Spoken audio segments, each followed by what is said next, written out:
Hi guys, હું ફરજાનાબેન દસવાડિયા રેજન tool ક્લાસમાંથી. આજે આપણી સામે છે પેલા બેનનું નામ છે માનસીબેન, બીજા બેનનું નામ છે શાંતિબેન. બરાબર, તો આપણે માનસીબેનની હિંમત બહુ સારી છે અને આજે બેનોને ખરેખર હિંમતની જરૂર છે.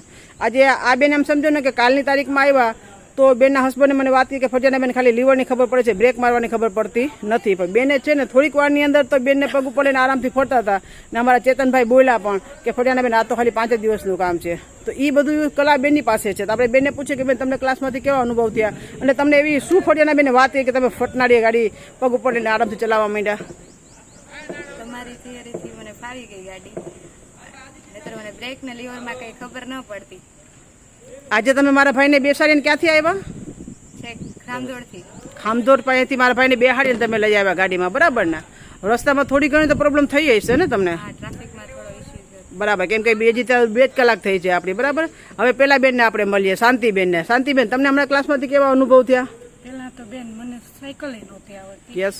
અને 30+ ઉંમર છે, 2 બાળકો છે, Yes. હસબન્ડ આર્મીમાં છે. જી. તો મતલબ નાની નાની બાબત પણ થોડુંક આપણે ઘરગથ્થું કામ કરવા જવું હોય કે કઈ વસ્તુ લેવા જવી હોય ને તોય આપણે ચાલીને કે બાય ઓટો જવું પડે. જી.